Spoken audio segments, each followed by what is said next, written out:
Hello, friends, and happy almost November. I guess it's still October, but so we're here today to discuss the month of October. We'll talk about what we've been reading and watching and listening to, and of course, whatever other stupid things we decide to talk about. but as for the introductions, we'll go around the room, and as you introduce yourself, let us know if you tend to read spookier things in October, or is that just not a thing for you? For me, I just don't. I just kind of, whenever I feel like it, it doesn't really have to be a certain time of the year.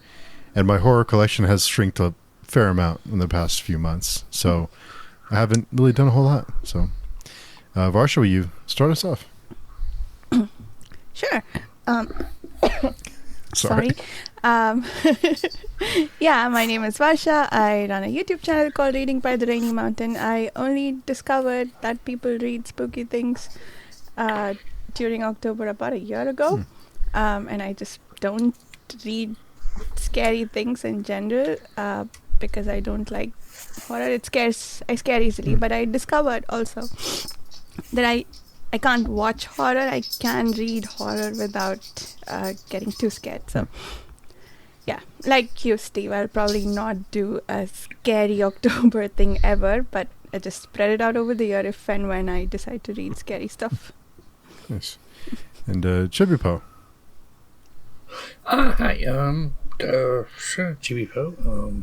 Do I read horror? I don't really read much of it at all. Not October, not really. Like, closest things I read to horror, or even in my collection, are like, I think I have one Stephen King book, other than Dark Tower.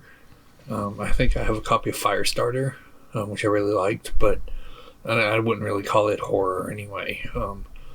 But I've read stuff before, but I don't have any particular preference towards reading it in October or any other time. I just whenever I read it, but it's not a thing that I read a lot of. Nice. And Paromita, glad you can make it. Thank you. Yes, I don't really tend to read horror at all, so nothing different in October. I just read what I feel like regularly. Nice. I did attempt something pretty horrifying for me, but we'll get to that when we talk about what we read. Oh, okay. Now I'm intrigued. Very intrigued. And Jarrod. Jarrod. I run a Fantasy Thinker YouTube channel, and as far as horror goes, I'm not a big horror reader. I think the latest thing I've read that could be considered horror, I guess, would be Gideon Falls with you. That has a kind of a horror element to it. Any horror I usually read probably is under the label of either fantasy or something else first, with some horror elements maybe. But I don't specifically go after the horror genre. It's always kind of strange to me that people read certain things at certain times of the year. Like, just read what you like. I guess if you're in the mood, or if it's like, I guess certain times of year, certain genres may appeal more to some people. I don't know why, but I kind of get it. So yeah, it's just always been strange for me. I have something to add to that. Like, I know there's a thing where people read books that make them feel cold in winter, and vice versa. I'm like, why wouldn't you read that in summer so you can stop feeling the heat? Yeah, that's an interesting topic, I guess, because you could take a poll, like, why do you read certain books at certain times? For me, was very much a mood reader until Varsha talked me into read-alongs, but yes, I'm proud of it. But I was very much a mood. I just picked up whatever I had, whatever I wanted to read, I read. So I've never been that type of person to go, oh, it's this time of year, I'm going to read this type of book, But I know there are plenty of people who do that and who enjoy that, and that's that's good for them. And but I wonder what it is that I wonder how many people are like that as opposed to just people who are not like that. It'd be an interesting poll, I guess. What I also wonder about that is, was it like someone who's on BookTube had the idea of, oh, this would be cool if I did a video of fall book reads, and then like it became a thing where people read seasonal books during seasons, or like I don't know if BookTube didn't exist, because I think that's where it started.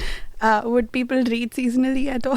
That's another question that I'd like the answer to, I guess. Yeah, I wonder. I mean, I think it might have existed, just, local book clubs and whatnot. But Sure. yeah, I don't think it would be as prominent. It would, just be like little local groups, like, oh, it's October, let's do something spooky. Yeah. Kind of ideas. Yeah, I mean, Yeah. Halloween's the most prominent thing, as far as I can tell, as far as it's spooky season. So, you want the ghost story or whatever. And Christmas has always had that. They push the Christmas movies, of course, but they also, you also get, the Nutcracker and the ballet and stuff, and in other genres too, But yeah, I wonder how much BookTube has pushed that even further, making up new categories if they, what have you. Yeah.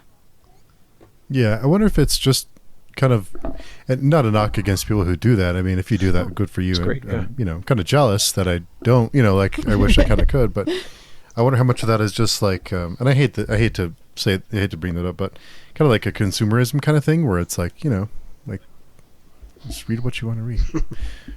Muriel, glad you can join us. Hello, I'm No, you're so fine. sorry for being late. Will you give us an introduction and let everyone know about you? And also, do you tend to read spookier things in October, or is that just a no for you? Okay, so first, I'm Muriel. I'm an SFF literature enthusiast and small booktuber. You could find me at the channel The Purple Bookworm with a Y in the worm. And on Goodreads, I like to do written reviews on Goodreads and hang out on the page touring forums. And as to the question, I do try to read thematically appropriate, thematically congruent books in Spooktober. I don't think it necessarily has to be horror as such, but if I know there'll be books on my yearly TBR with something like the word witch or supernatural ghost type stuff, then I'll try and have that for October. That's fair. Yeah. So if you encounter, And I guess it might be. Yeah. if you encounter Jarrod, a I'm book sorry. in the bookstore in February and it has one of those terms in the title, you would actually wait until October to actually read it? Wow. Yeah. I mean, unless it's something unless it sounds just super mega amazing, but otherwise, yeah, I'm very. I don't know that I'm the opposite of a mood reader, but like if there's a spectrum for such things, I'm more on the opposite side of it. I have I plan my TBR, or I have a year in advance, kinda, but I'm gonna try and do less of that for 2024 actually, but that's kind of how I've functioned. Well, if you want some help destroying your plans, we are the people to be around because we are the group to hang out with. Because let me tell you, I thought I had my 2023 planned out, and that in about a month or so, it was like, yeah, that's it. No, never mind. It's just like, yeah. So good company. Yeah, so it's interesting. I think it's an interesting thing, but. So Varsha, want to start us off? Let us know what you've been reading this month, and how have you been enjoying or not enjoying it? Oh no, I wanted you to ask the question, what did you wrap up in October? So I can tell you I wrapped nothing. Oh, okay. Uh, Is that a good thing or a I am in bad the thing? That's the follow-up question. Is that a good thing or a bad? Because there is a little bit of joy that comes with the journey, right? I mean, it's kind of a little sad. It's satisfying when you come to the end, like with Gideon Falls and with Jarrod. It was fun that we finished it, but at the same time, it's like, well, it's kind of a bummer it's over, you know? What now? Yeah. Yeah, so I'm in the middle of 10 books. And Yeah. I You go, finished girl. one book. Jeez. So that I don't take up half an hour talking about everything I'm reading, I will say that I have books split into 3 categories, right? One is books that I'm reading for our discussion groups. So that's The Darkness That Comes Before, Fugitive Prince, and there was one more. I should have technically finished this book by now, Cities in Flight, but, I didn't like it. I'm still struggling through it. So that it moved from my group read section into the next section, which is my bedtime reading, which, that's the only book there. And Memoirs of Lady Trent, the second book, which was, what was it? Oh man, Tropic of Serpents, yes. I finished that one. I was reading that as my bedtime read until Cities in Flight had to take over because I just couldn't be bothered to be interested enough in it to give it my full attention. And then I have I have 3 different audiobooks that I listen to. One is something I listen to with my husband during our commute. I usually pick something funny because he likes that kind of story the most. So we're doing The Restaurant at the End of the Universe. I think we may have finished The Hitchhiker's Guide to the Galaxy earlier this month and then started, or maybe we did Mort, I don't remember. So we're alternating between Discworld and this one, and maybe I'll start throwing some P.G. Woodhouse OG comedy into it. And also I have lined up for us How to Murder Your Employer, which is narrated by Simon Vance and sounds hilarious. I sampled it. So that's what's coming next there. And then, I have one that I listen to at work, which is usually a reread or something. So that I'm re-listening to Susanna's Weird Gods at the moment. So because I'd forgotten a lot of it for reading Dark, and also I discovered the narrator is awesome. So, and Spinning Silvers for when I'm doing my chores. Wow. So, I've also got Cripple God going on and Return of the Griffin, which is currently on pause, but I'll come back to it when I need a fun break between other stuff I'm reading. And then this is like a joke at this point, the second book in the Cicero trilogy, Conspirata, which has been on hold since May, but I'll come back to it. I'll probably pick it up again as audiobook. So those are my 10 books. Wow. Well, I mean, I admire that you can manage so many books. It sounds like you have them like in categories and certain times and certain activities. That's I can't. I read them at different times of day. So I get most of my reading done in the evening. So there's a hallway above. I do my 10,000 steps there, and I read while I do that. I do that too. Everyone thinks I'm crazy for reading and walking at the same time. I'm like, it's not that difficult, and I get my exercise done that way. Oh my god. I want to read. I want to exercise. How do I compromise? Exactly. Yes. I feel less alone now. Thank you for sharing that. Yeah. So, those were my books. I guess I'm enjoying The Fugitive Prince. Like, the group reads are what I'm enjoying the most because we do these bi-weekly discussions. So I guess my favorites are Fugitive Prince and The Darkness That Comes Before. Of course, I'm enjoying The Cripple God, which I didn't read most of this month, but I picked it up again yesterday. So the other thing I did is when I realized I'm coming to this conversation, I have finished 0 books. Let's remedy that. So I frantically finished The Tropic of Serpents. And then I picked up The Cripple God again. Well, I mean, if you're reading 10 books, I I don't think Yeah, anyone yeah. would expect you to finish one in a month if you're reading 10 different books. That's a lot. That's a lot of books. Yeah, that's true. The good thing is I have finished 38. I have set my Goodreads goal to 50. So I did 38. If I finish all 10 on this list, which I hope to by the end of the year, I would have more or less met my goal. So Right on. Yeah. Well, that's quite the list. I thought Jarrod was bad. Jarrod may have I don't know. Jarrod may be close. No, 10. That's a lot. 10's a lot. Or Paromita's like that's a day for me. What are you guys talking about? Can I go last, because I fear there will be comedy gold. That's an afternoon for me. What are you guys talking about? I mean, no joke. We've been working through The Fugitive Prince over the last month and a half, and Paromita read it in a day. Yeah. Sounds about right. It was a reread, so it was a reread. You were reading the Song of Ice and Fire books like one a day. But that's like the fourth 2 time. weeks ago. But still, though. If I get a chapter in a day, I'm like, wow, I'm awesome. Yeah. Probably just like a series in a day. Like, jeez.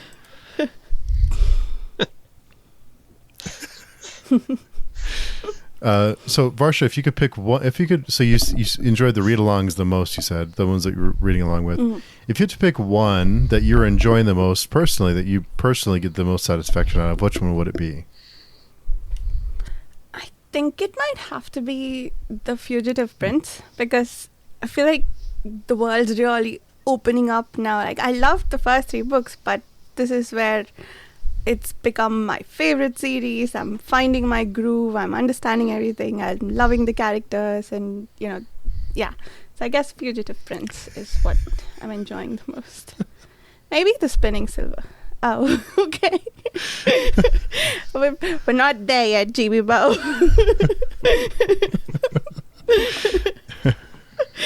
Oh, Chibipoe is holding up grand conspiracies. That's what we were reacting to. But yes, and maybe Spinning Silver. I'm really enjoying that fairy tale setup.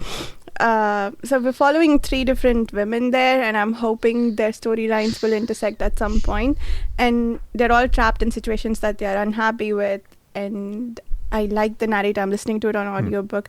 I love the sort of droll way she tells the story, and she's using different voices. Like, sometimes it's hard to tell, but they're all first person from 3 different women's perspectives, and she's using a different voice for each of them. So I'm enjoying it a lot. Like, it's a good way to get through my chores. It's one of those audiobooks that makes me want to do more chores instead of stop early. So That's a plus. Yeah. And Chibipoe, what have you been reading?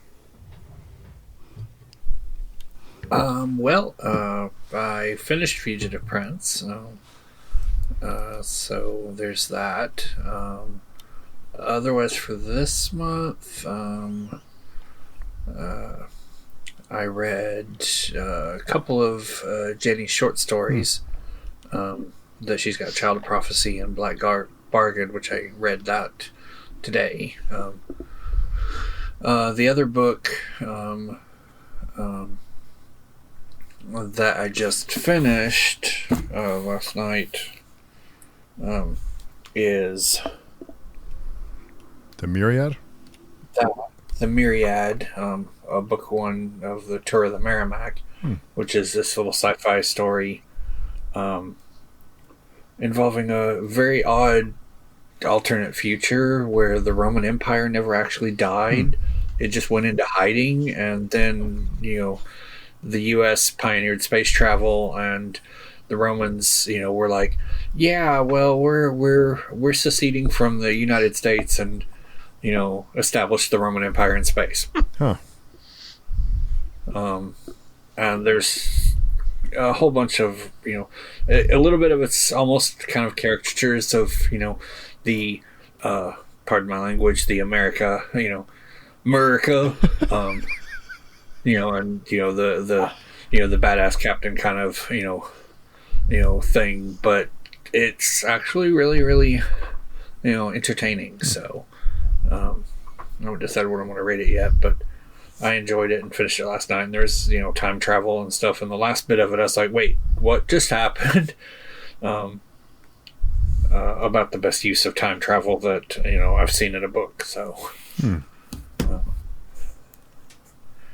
And I am also reading, and I'm probably going to try to finish it tonight, is nice.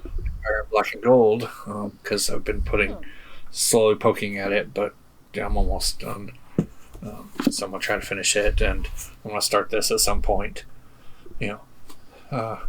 Paromita wants to start it too. Yes, she does. She Yes, does. she does. So how do you like Empire of... I shall not be tempted. Oh, we'll tempt you. Yeah, well, we're gonna try our best. Watch out for Varsha, because Varsha's the worst. She's the worst about that. One of us. Varsha can talk you into reading anything, whether it's wild. I'm glad, thank you. I actually have Illborn started, but I haven't got far in it. I decided to pick it up after seeing some of that whole drama thing. So I was like, okay, and I picked up a Kindle version of R.J. Barker's The Gods of the Weirdwood. Oh, nice. Because it's on sale right now for $2.99. So I was like, oh hey, now I don't have to take my broken binding hardcover down and read that. So that is, I think, I have like a couple of others that are I'm currently reading, but I haven't gotten anywhere with them. I'm a little bit into the first book of The Expanse, but it's been sitting over here by itself, and I feel bad about this one. I started Thomas Howard Riley's We Break Immortals. I started that like last year. Thick. And yeah, I haven't gotten very far in it. I just, because I've got the ebook, and I don't know. I end up not wanting, it's like, this is so big, and I really don't want to sit, staring at my phone that long. So I'm still working through that. Other than that, I just queued up a bunch of, the rest of the Wars of Light and Shadow, but, I got to go through them in order, so. I think that's everything I've got. How are you liking Empire of Black and Gold? I am enjoying it. I don't know why I've just been sluggish about getting through books for the past couple of years, and I'm still trying to get that back to where I can just tear through things. But I like the characters. I'm definitely going to keep going. I should hope so. I've got all the books, so and then I don't know if I'm going to go jump right to the next one or start something else. So we'll see. Because I have so many things. I don't want to contemplate my TBR. So you had mentioned, you mentioned the use of fly through things faster. If you take a step back and look at it, do you feel like you enjoy it more now that you're not finishing books as fast, or did you enjoy it when you're finishing books faster, just from a personal perspective?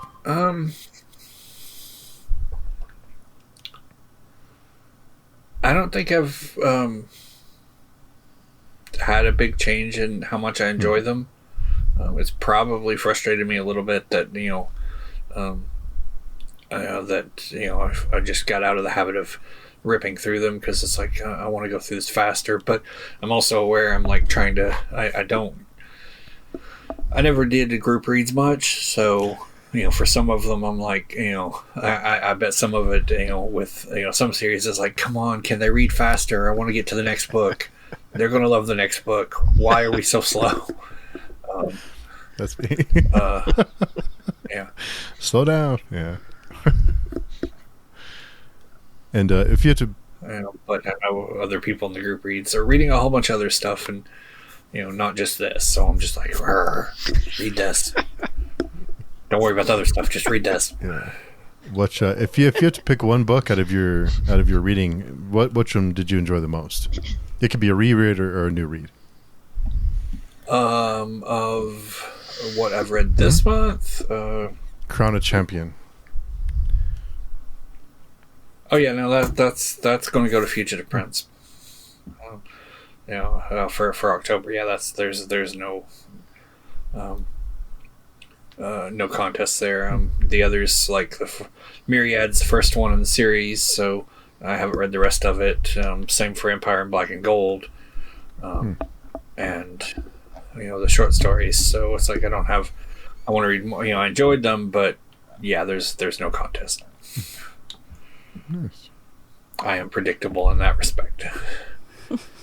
Did I read a Jenny Worth's book in a month? And then that's probably the best book I read that month. Or my favorite. That's fair. Yeah. So I have a question. Have you guys seen the meme that's going around about how often does the man in your life think about the Roman Empire? And the answer is all the time. I don't get it. Can one of you explain it to me if you know what's going on? I have no idea what that's about, so I couldn't help.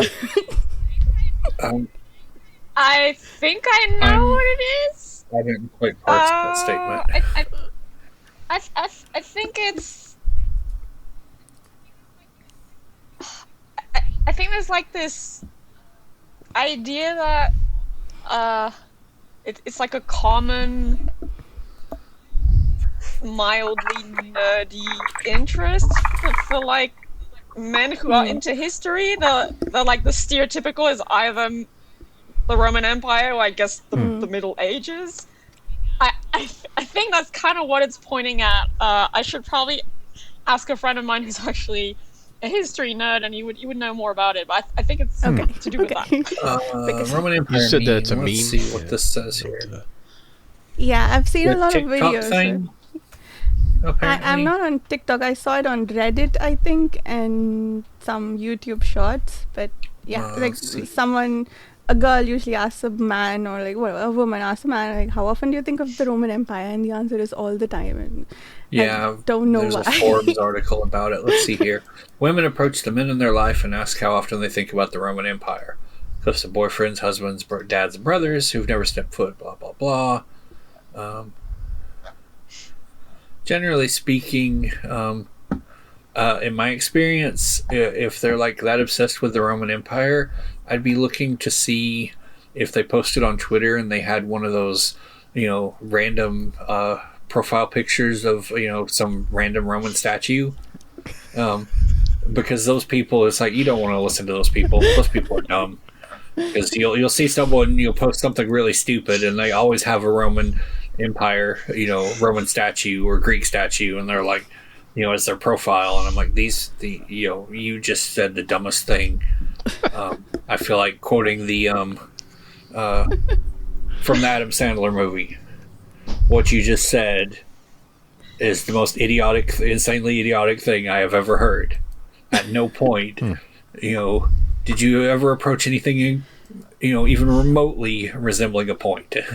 Everyone in this room is now dumber for having, listened to you. I think it may also be linked to. I think there's this overlap between, at least online, guys who say they're really into like the Roman Empire and they're called Rome heads, and they'll tend to have certain attitudes, opinions about contemporary society and maybe women and things like that. So I think it has to do with that. If I can get a more detailed explanation, I'll be sure to get it to you somehow. Cool. I brought that up because Chibipoe was reading a book about the Roman Empire, but we can move on. Well, it's like, the U.S. in space is at war with the Roman Empire in space, and which is like, okay. And then there's some weird alien invasion race, and it's a thing. It's no weirder than Cities in Flight. It's entertaining, but it's bizarre. Interesting. So it's hard to transition from that, but Muriel, what have you been reading? Tell us about what you've been reading this month. So in October, I read Okay. 8 things. 6 novels or novellas, Nice. 1 manga, and 1 book of nonfiction. So some of them are thematically congruent with Spooktober. So the one nonfiction thing was a book about witchcraft, magic, the occult, and it's one of these like very nicely illustrated reference books about a topic. It's like a historical overview, and it's one of like my big topics of interest since I was very young. So I was already familiar with a lot of the information in there, but it's always nice to have just nice reference books with a nice illustration. It's very nicely illustrated. In my opinion, it's a very good overview and reference book. It was more focused on the Western magic esoteric tradition, which there's nothing wrong with that. I just think they should have specified that a tiny bit because I was expecting something a bit broader in scope. But that might have also been a function of the fact it really is structured chronologically, but then it's chronologically but centered on like the Middle East, the Mediterranean, and then more Western Europe, and then like North America. But I mean, that's fine. I just they maybe should have, been clear about that. What was the title of the book? And so the book is a history of magic, witchcraft, and the occult. It's like this. It's DK Publishing, and they have like a bunch of these illustrated reference books on lots of different topics. Like I have one for mythology, I have one for like feminism, or you can have one for like the history of literature, politics, psychology, etc. This is a more recent one. But yeah, no, it's very good overall. And then the manga. The manga was probably actually the best thing I read this month. I'm not at all familiar with the manga generally.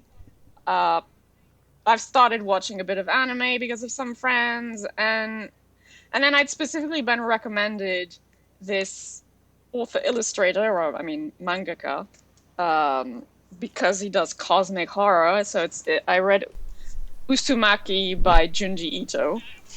And it was great. It was great. So I mean, the basic pitch for this is there's a town in Japan, and shit gets weird. Could say that, yeah. With spirals. That's an understatement, yeah. yeah.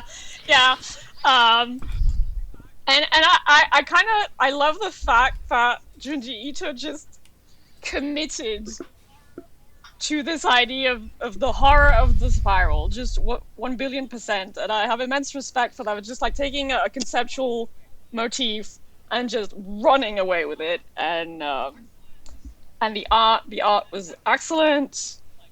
It's definitely like excellent cosmic horror, but then within that there's also a lot of pretty horrific at times body horror and psychological horror, and exploring the many facets of the spiral in the body, in nature. And I don't think it's spoiling, but snail people. Oh yeah, I'd forgotten about that. That sounds interesting. You forgot about snail that? people. It's interesting also because like I was reminded of a teensy bit because of some little elements of like the fiction of Jeff Vandermeer and China Mieville, because of which, I mean, it makes sense, like weird fiction, cosmic horror, there's like overlapping influences and stuff, and Lovecraft, because duh. But no, it was I loved it. It was really, really, really, really good. So I definitely want to read more stuff by Junji Ito. Though a friend of mine has warned me that Shiver specifically is not good if you have trypophobia, which I kind of do. So not that one.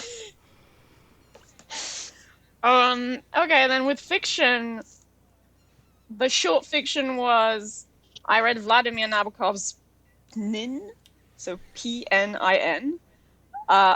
I've already read 3 Nabokovs. Lolita is my favorite general fiction novel of all time. I've read Ada or Ada, which I also really enjoyed.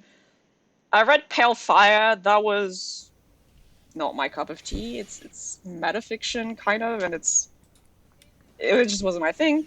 Nin is like, it's a character vignette is how I would describe it. It's a little story about the daily life of what was his name?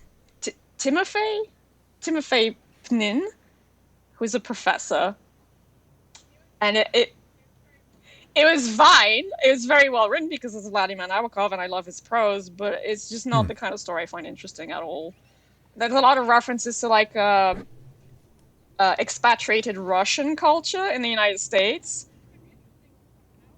which could be interesting to someone else, but a lot of that went over my head. So it wasn't my kind of thing. But I wouldn't say it's bad. It's just it's not compatible with me as a reader, and that's fine. Very short read in any case. Then the other short story / novella I read was The Salt Grows Heavy by Cassandra Cole. That was definitely meant for Spooktober. It's like a very gory riff on The Little Mermaid. It's like The Little Mermaid. That's like the beginning of the story. She had kids with some man who like took her from the ocean, and her daughters ate everyone in the kingdom, including their dad, as you do, I guess, when you're a demonic mermaid. That's me. Are we allowed to raise objections? Yes. Objection. Objection. And then there's like this plague doctor character, and the plague doctor tells this mermaid, "Look, you wanna go a traveling?" And she's like, "Yeah." And then they encounter a village with like Frankenstein's monster type people who use kids to replace their body parts. There's not much of a plot, and it's like I didn't dislike it in the sense that it's very rich prose. Some people don't like that. I liked it here, like very good vocabulary, very rich imagery. So I like the writing. It's effective body horror. So that was well done, but there wasn't much there either. It's a very short novella. It's like 70 pages on my Kindle, and it ends, and it's kind of like, okay, I read this, cool, but very appropriate for Spooktober, I'll say that. And it's like a neat idea. Just, I guess it's one of those instances where I feel like more could have been done with it. Maybe I'm not sure. Anyway, and then when the full-length novels, oh dear. So first there was Waking the Moon by Elizabeth Hand. This is like supernatural, dark academia in the first half at least. I wanted to pick this up because I had read Donna Tartt's The Secret History, which I liked well enough but was overall disappointed with because I had the wrong expectations going in. So I'll leave it at that. And this kind of plays around with a cult that wants to not resuscitate, but like bring back the dark facet of the great mother goddess into the world. And there's like an attempt at a kind of feminist theming in the book, but then it was kind of dropped in the second half, and I thought the pacing was all over the place, and the character work was also lackluster, and there were like major holes in the plot too, and so it had a very strong start but was disappointing in the end. I'm still glad I read it once, but yeah, I feel like it could have been so much better. Oh god, Paromita, don't laugh. I have to mention Blind Sight by Peter Watts, which I hated. That novel. Wow. It's the worst thing I've read this year. I'm still mad about it because I had very high expectations for it going in because it was sold as like the hardest of hard science fiction. I could rant for hours about my issues with that labeling, but that's that's science fiction. Ideas-driven science fiction, fair enough. Somewhat appropriate for Spooktober as well. I'll give it that, because it does have a bit of creepy first contact with alien stuff, and the aliens are respectably weird. Something to put it. But then it tries to do theming on consciousness and what that is, and the idea that consciousness is actually a bad thing, evolutionarily speaking, and I don't think that theme was well executed in the slightest. And then tonally, this book read as needlessly edgy, like very, very nihilistic and edgy for the sake of it. And you can do that if you want to, that's fine. You know, different things for different people, but that's just, I don't like that, and I don't like how that was woven into the theming as well, and the conclusions the theme led to. I mean, you know, that's how I read it, and so I hated it, and I kind of hate that it's labeled as hardest of hard science fiction, because there's a lot of actual bad science in it. So that also just pissed me off, and I had like a 2-hour rant about it with Paromita. So she's staying silent, but she knows exactly what I'm talking about here. So I was very, very sad and mad about that. But okay. And then the other two books were much better. Well, yes. I'm What do you want so to say? happy I'm muted and my camera is off, because I almost fell off. Laugh. Mm-hmm. What's funny too is Paromita reread Blindside as I was reading it, because she wanted a refresher, and she downgraded it. Rereading mid-books is such a risk. Oh, wow. So that was she helped me process it. So honestly, I'm very thankful that I discussed it with her, because it was very cathartic. And then the last two books were much better. I read When Women Were Dragons by Kelly Barnhill and The Once and Future Witches by Alex E. Harrow. I'm kind of putting them together because thematically they're both doing very similar things. It does look at the oppression of women and women being silenced for their experiences and expressing anger at the unfairness of society and the system you're in. Also, interconnectedness and female relationships, especially familial relationships. All of that is kind of done in both books in different ways. So with When Women Were Dragons, the idea is, I've seen some people call it magical realism. I guess it can be considered magical realism. I personally label it as light domestic fantasy. It's a version of reality where some women can dragon, which means they can transform into dragons.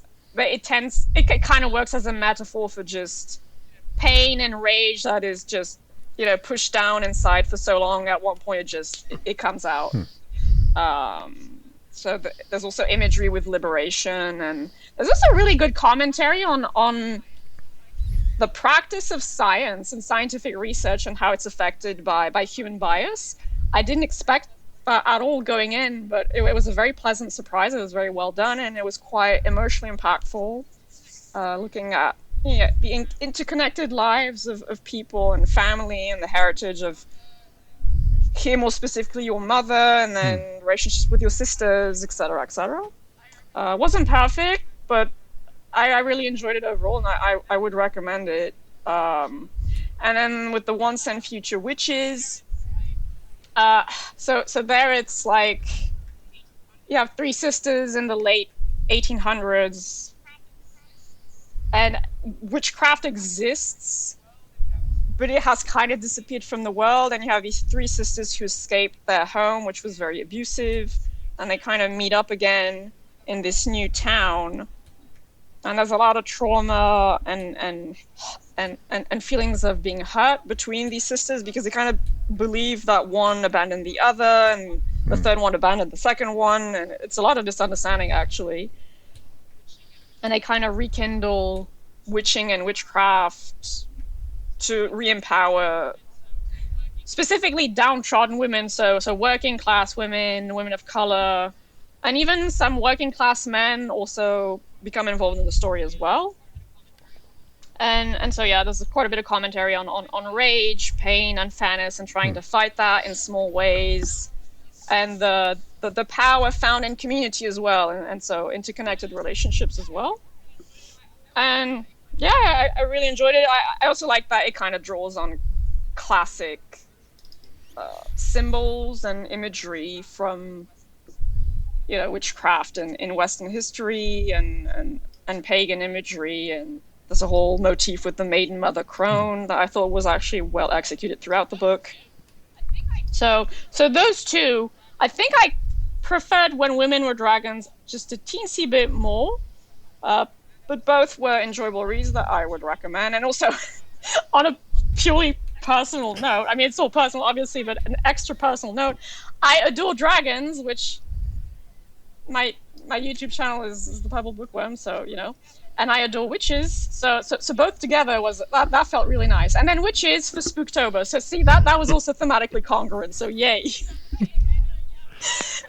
So preemptively, I'm answering the question. The best thing I read this month then was Uzumaki, and in terms of like an actual novel, it was When Women Were Dragons. So yeah. No, I spoke a lot there. No, that's why you're here. We just talked about that before we started.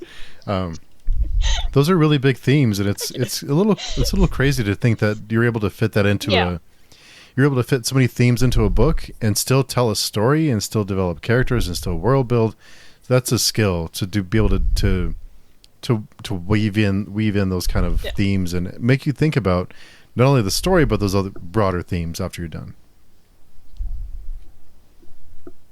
Yeah. I can't believe Varsha, you forgot about the snails. I think I blotted it out of my mind or something. That was some deeply disturbing. I know. I mean, I image. want to forget. I read Muriel's review today on Goodreads, and I'm trying to block it out since then because it reminds me of mosquito people from another book, and I just think that these are. I just like they're on me. This is the problem. Like when I think of them, I feel like they're on me. Oh, you haven't seen the pictures? No, Wait, I did show a bit of it, didn't I? Yes, you did. Yeah, I did. It is. There were just some really deeply disturbing pictures. What I remember is just, you know, spiders in harmless places. I don't want to think about the rest of it. Which I guess it was a very effective book for that reason, because it bothered me in all the right places. It gave me goosebumps for thinking of snail people. Now I have to forget it all over again. You know, it just occurred to me, Varsha, you forgot to mention Berserk. Yes, I was thinking of that too when Muriel brought up Uzumaki. I think we read 2 volumes of Berserk. So. And we started one. I think we are in the beginning of a new arc that I'm enjoying a lot. I think so far this is my favorite, even more than the Golden Age, which I'm still not sure why that's the most well-loved arc. I guess we'll find out. I'll go on some forums after I finish reading, because anything I Google, the most harmless thing I Google, I get spoilers for. Yeah. All I Googled last time was, what is the last volume of the Golden Age arc, and like I got told the entire history of what happens in the Golden Age. And anyway, but I'm enjoying the current volumes of Berserk quite a bit. There's a snail people. Oh God! How can you forget? How could you forget the snail people? So good. I don't know what that should be. You would think that would be the first thing I think of when I think of Uzumaki, and it's not. Why? To be fair, there's a lot of trippy stuff in there. So. And what I liked about that was each was episodic, right? Each chapter, but also there was this connecting thread. Like the snail people came back multiple times, and there was the thread with the girl and her friend, and so on. So yeah, I liked that it felt whole, even though Yeah, and I spent a very long time at the end wondering what kind of black hole / space-time curvature they were in. But no spoilers, I guess. Yeah. No. Well, without spoiling anything, there's a lot about it that's horrific, but since I don't know that it's even a theme as such, but the motif, like the driving idea concept, is just so fully committed to, and I'm not going to spoil anything, but I thought there was something about the ending specifically, and you've read it. I guess you can guess what it is. It was just kind of also poetic and beautiful about it in a very disturbing way. So yeah. I'm kind of jelly that you guys have been doing like a read through of Berserk, because I do want to read that at some point. We've been doing 1 volume a week. I can try. Yeah. I guess I'm confused about what's a volume is, because I know there's like you can get Berserk in like different formats. So each of the deluxe hardcovers is a bind-up of 3 volumes. So we're doing 1/3 of those each week. Okay. So if you read really, really fast, which I don't recommend because sometimes it gets disturbing, but... Oh no, I'm aware. And no, Paromita, you're still not ready for Berserk. I'm just gonna get that out The of the eclipse breaks I'm people. preparing my application, which I shall talk about. Yeah, that's all I'll say about Berserk. Ooh, The which eclipse one's that? breaks people. Yeah. Oh, Just yeah. pre-order this one. Nice. Is that a new book? Okay. I've read Shivers, and what was the other one? I forget. I read 2 by Junji Ito before I read Uzumaki, and that was actually what I read, which made me realize that I don't mind reading horror. It's just watching horror because of all the jump scares and the soundtrack that really gets me scared. So yeah, I'm gonna read some Stephen King now because I loved The Dark Tower and I was bummed I couldn't read anything else by him. But Muriel, I didn't really. It sounds a little silly to say this, but I guess it didn't occur to me that you're right. He did commit to the spiral thing, like 100% committed to it all the way through. That's I love when an author, creator, illustrator does that. Yeah. It's just did you also I know a lot of people who read the book, like including a friend who's not on the book community, said that they were scared of spirals for a while after they read, or they saw spirals everywhere. That didn't happen to me, but did that happen to you guys who've read it? No. I mean, that's the kind of the funny thing for me is I really like spirals as a pattern or even as a more spiritual symbol. So for me, it was interesting to encounter a very horror version of it. I'm also, to be quite honest, I'm also quite difficult to get scared with literature. I can get very creeped out, but like properly scared is I don't think that's ever happened. It happens a lot more with like movies or video games. Yeah, that makes sense. It does. I don't think I've ever been afraid of more like. I think I look at snails differently now, but I'm not afraid of them. It's something. Yeah, and I kept hearing people talk about the snail thing. Oh, just waiting to get. I was like, okay, sure, whatever. And then I got to. I was like, wow, okay. I know what you meant. I get it now. So, Paromita, tell us about the 100 books you read this month. No, I want to go last. You want to go last? No, but Okay, I want all right. to go. Yes. So, Jarrod. Okay. I finished off Return to Adon by Philip Chase. So this was very kindly sent to me by Philip, and very thankful for that. But he really pulled out all the stops for this ending. He wrapped it up very nicely, and it's probably the strongest of the 3 books in the trilogy. And he did an interesting thing because he kind of had he had your typical trilogy fantasy ending at the end of book 2, and then he went and explored the ramifications of that ending in book 3, and it was really cool how he did it. So I really enjoyed it a lot, and I think his writing matured a little bit as he went on writing in this writing journey of his, and it's amazing that he's you can tell he's been working on it for as long as he has, because it feels very polished for a debut trilogy, you know. And so I enjoyed it a lot. It was very good indeed. So Jarrod, knowing Philip, because I'm assuming you've been you've watched his channel. Oh, yeah. Did anything in that series surprise you that he wrote? Yeah, it surprised me what he did at the end of the second book and going into the third book. It surprised me what he did with the character.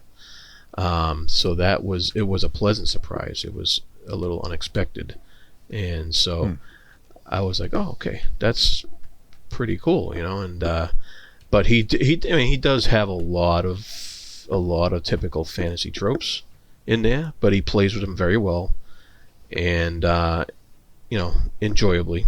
And Philip, he likes his themes, and so he definitely sprinkled them throughout the trilogy here. So a lot of fun to read, and it's not just saying that because he's a cool guy and had me on his channel, but it was it was fun to read. I did not feel at any time I was like slogged down or something like that, or like I just want to get through this so I can say I read Philip's book. There was none of that at all. It was very enjoyable. Was there any for? Well, we'll talk about it after. Go ahead, Jarrod. We have a question about reading books from people you know. Right. No, we'll discuss it after. Yeah, that'll come up in it. And I did finish Cities in Flight. That Varsha has not yet finished, even though we talked about it. I will.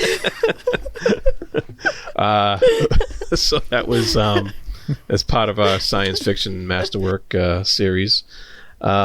Read along, and that conversation was fun though, because parts of the book were not that enjoyable. We actually had fun talking about it, and so it was interesting. It's not it's not a horrible book at all by any means. He has a lot of cool ideas, and he's not a bad writer at all. And but there was some, problems that a modern reader would have with him. Absolutely. But I finished that off, and I finished off, and I'm waiting for Steve to schedule something. I finished off Night Fever, the graphic novel by Brew Baker and Phillips. So you're in for a treat. That was very cool. Very cool story. And if you're ever familiar with Brew Baker and Phillips' work, it's right up, it's their style. It's beautifully done. And I guess I can say it's about a businessman who goes on a trip, and he gets involved with the wrong people. Basically, that's just the gist of the story. But it goes in a couple of neat places that I think we're gonna have fun talking about there. So I'm still, we're doing a read along for Fugitive Prince. Writing doesn't get much better than that. It's spectacular. I just finished up my chapters for our next talk, and looking forward to that. And I'm also still on my reread of Toll the Hounds from Erickson. I can't get enough of Malazan. Got my Bridge Burners shirt on here. So, and I see Varsha does too. Yeah. Wow. Yeah, I'm wearing a Bridge Burners shirt too. And it's still my favorite series of all time. I love it that much. Wow. I'm doing a reread slowly because I'm really letting things sink in this time, and so I'm enjoying that a lot. I'm also have started. I'm also reading P.L. Stewart's The Last of the Atalanteans. And that's the second book in his series, the Drowned Kingdom saga. Mm-hmm. I'm doing that on e-read, and so that's fun because I was actually a little aggravated that he left such a cliffhanger at the end of the first book. So I got into the second one now, and it's like, okay, the story just picks up right where it left off and keeps going, and so it's that's a fun, interesting story with the whole first person narrative, and he pulls it off pretty well, so it's pretty cool. And that's part of I'm trying to do like one self-published book a month, and fortunately there's plenty out there now. There's a ton. Yeah, there's a whole bunch. And as a matter of fact, Mr. Von Roycroft just sent me a copy of his second book, Nice. Bold Ascension. And so he was very kind enough to send that to me. So I haven't started that yet, but I'm looking forward to that soon. Looking forward to Do Androids Dream of Electric Sheep. That's our next book in the sci-fi read-along. Yes. Fortunately, it's nice and short, and I'll have plenty of time to read that. And I've also started Sea of Poppies by Amitav Ghosh, which is historical fiction. So I just started that on because, Varsha convinced me to try it out when I had her on my Book Think episode on my channel. Oh, Steve, don't shake your head. You know you want to read it too. I'm gonna read that one. Well, I'm gonna read the Electric Sheep. Do Androids Dream of? Yeah. Thank you. Do I'm gonna read Androids that Dream one. of But Electric Sheep. the Poppy, or I forget the name of it. Sea of Poppies. Sea of Poppies. I have to be careful. I'm committed to too many things. Yeah. So I started that just like yesterday. Literally yesterday I started that, and got a couple of chapters in. So that's going well, and I think that's about it for now. I did. My wife bought me a couple of Salman Rushdie books for my birthday, so I'll have to get to those at some point. Oh, which ones? Midnight's Children. Oh, Midnight's Children, and what's the other one? Shame. Oh, I haven't read Shame. Midnight's Children is Yeah. fantastic. I'm pretty sure you'll like it.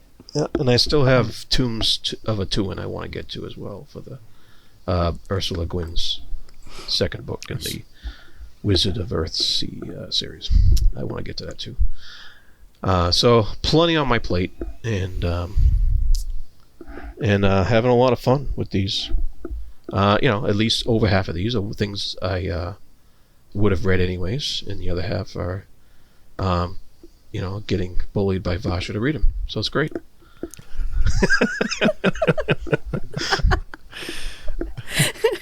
I will take that reputation. Thank you.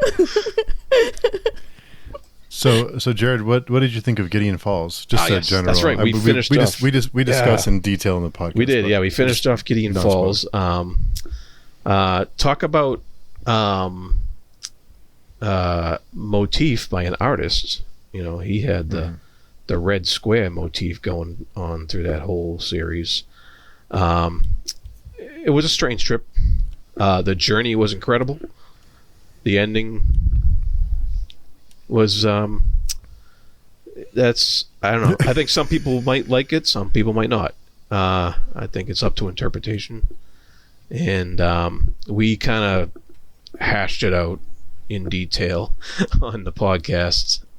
Try to. Yeah. We tried to, yeah. It is. I think it's a slightly ambiguous, confusing ending. But it's, some people like that. It's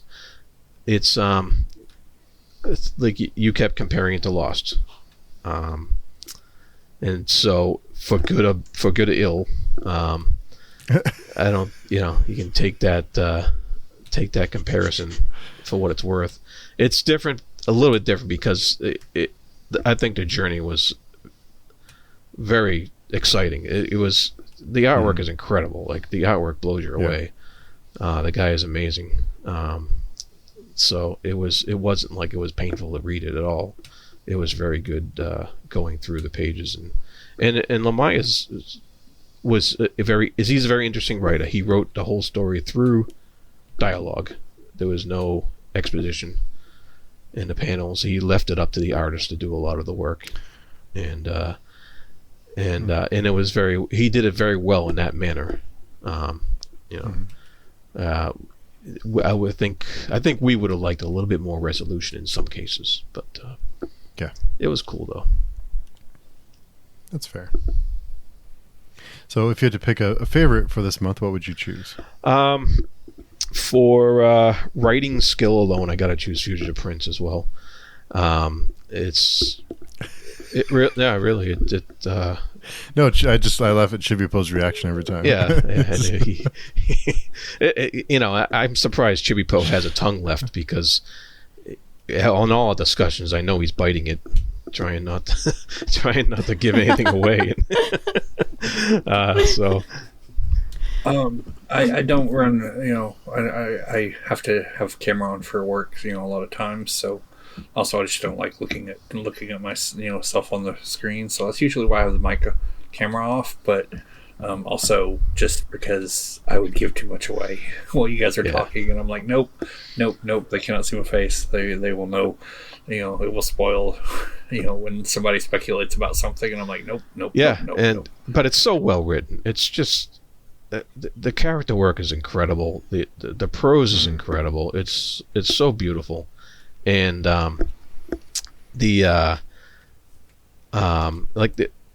think I guessed what was coming up in one of the chapters, and I think Chibipoe, you thought I read ahead, and I didn't. But it didn't play out the way I thought it was gonna, so that's as much as I'll say about that. I did guess who the chapters were going to be about, but I definitely didn't guess what was going to happen. But it was just it's a fantastic work of art, this series, and I really urge anybody to get on board. Yeah. I'm just going to say, and I'm going to be vague. There was a thing we speculated, that you guys speculated about in the last thing, and you've read, so you know what that thing is. And so I was cackling under my mute while you guys were speculating about that, because I was like, no. Yeah.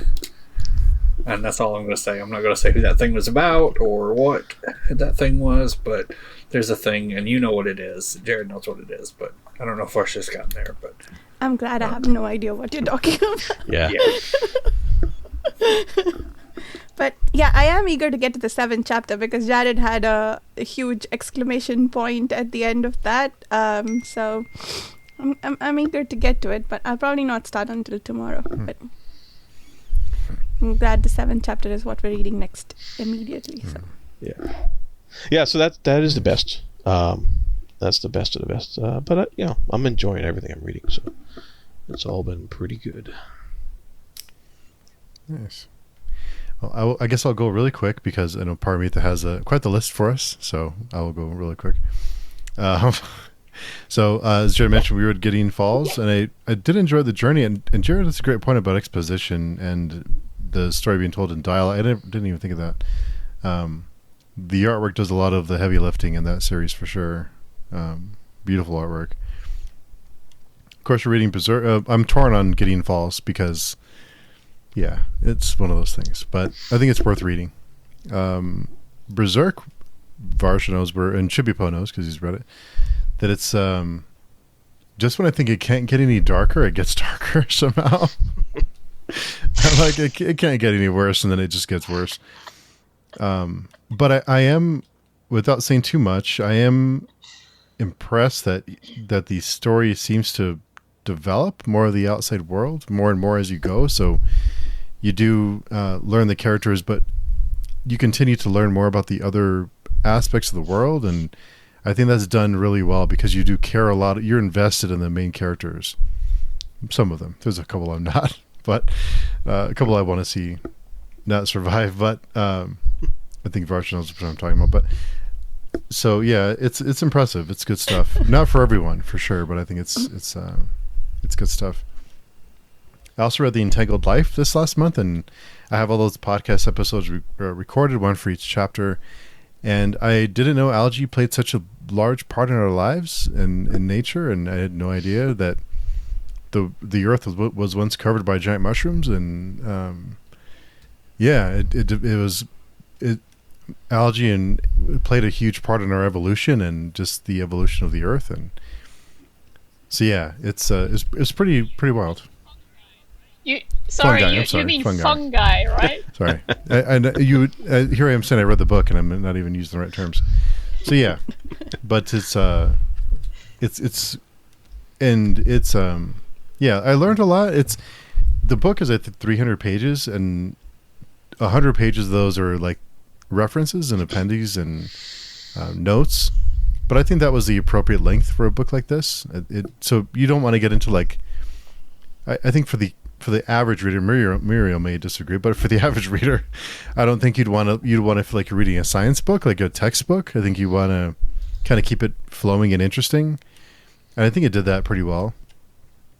So it's worth reading too, and of course, Fugitive Prince. And I think Jarrod, you said it's a work of art. It's a good way to describe it. And of course, reading The Darkness That Comes Before with Varsha, Dan, Carl, and Mike.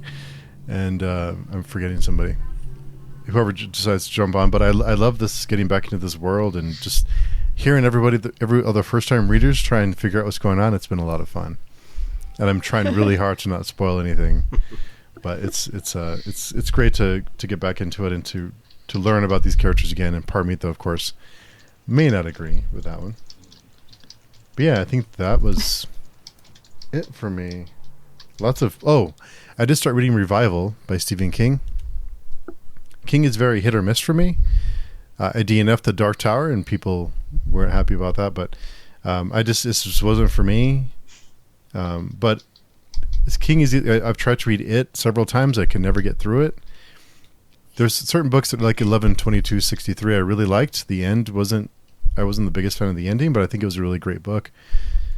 So I like when King, he tends to go off on tangents. He tends to go he gets like sidetracked almost sometimes. And I think when he's focused on things that feel like you're moving the story forward, it's a great skill to have. But when you get off on tangents that don't really matter, I'm just not interested. He loses me. But so far in Revival, he's really great at painting a picture and makes you feel like you're living in a certain time period. It makes you feel like you know these people living in this time period and why they think the way they think and why they do the things they do. So he's a very skilled writer, and I think I'm really enjoying Revival so far. It's been on my shelf for like 2 years. It's time to read it. So yeah, I'm enjoying that so far too. It's giving me 11/22/63 vibes. Maybe because it's from the 60s or 50s era, but anyway, that's enjoy that one too. So Paromita, you are up. You didn't tell us what was your favorite read. You got me. Oh yeah. I don't want to say the Darkness That Comes Before, but it's my favorite thing that I've been reading so far, just because I'm just having so much fun. And I think part of it is it's a book that you have to read with other people, because I read it the first time by myself and I just didn't. I didn't get anything out of it, but I enjoyed it. But I think it was a lot more satisfying being able to talk about it with other people, and being able to because there's just so much. Every word is very, very heavy, and there's so much that goes into every word and every sentence, and it's kind of like Words of Light and Shadow. You just, when you discuss it with other people, it takes on, you see things from a different perspective. So yeah, that's probably my favorite. I just love getting back into that world. Paromita, call me out. Can I just quickly ask, because I maybe I missed it. I'm so sorry. Did you like the Entangled Life? I did. At a certain time. Well, this is the problem I have with books like this, is that the author, and I guess this is a thing that authors do, they insert themselves in like personal stories in the book, and I think that's probably an effort to make it not feel like you're reading a textbook. But sometimes I just don't care about your experience. Like, just tell me this. Like, I don't care about what happened to you 20 years ago, or what, if it relates to the topic at hand, then sure. But when the author kind of goes, so like 50 pages could have been wiped out, I think, with just, yes, it's like, I didn't get anything out of that. It's just like, give me the good stuff. And I wondered, reading that book, if it's if that desire that I have of like get to the point is because of like attention spans, and maybe that's something that I need to work on. Maybe because they talk a lot, we hear a lot about social media, how that affects our brains, and you read headlines and not the article. Like, we read the headline, oh, okay, I know what they're trying to say, I know what the article is about, just reading the headline. We don't take the time to read the whole article to see what the actual topic is. So I was trying really hard to not be that person, to just say, get to the point. Like, I don't care about like your experience in the 1980s. Like, just tell me what I want to know. So I was trying really hard to not do that. Overall, like, there were certain times when I read it when I was a little bit bored. Like, I was kind of like, eyes gloss over. But then later I found myself like eating dinner with a friend, and I was like talking about this book that I'm reading and how interesting it is. And I thought, I am enjoying this book, because I just started talking about this book that's called The Entangled Life, and talk about, all these great things I'm learning about, and how interesting it is. So after that conversation, I thought, well, I am enjoying this book. Like, it's pretty neat that I can sit there and just like spout off all this interesting stuff. It's a good barometer, I think, to see what you get out of the book or what you get out of the text. Is later on you can talk about it with other people and recommend it, because I find myself recommending it to other people, so I must enjoy it. There are certain times when I felt it was a little bit, it kind of veers off a little bit too much, but overall I enjoyed it. I thought it was a good book, and for a numbskull like me, it was presented in a way that I can follow and I can understand. So, No, fair enough, because I read it. Oh, wow. I did not like it. What?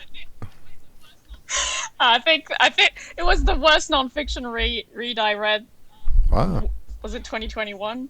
But I also have some training in biology, and I'm interested in biology on just my own time as well, especially mycology and ornithology, etc.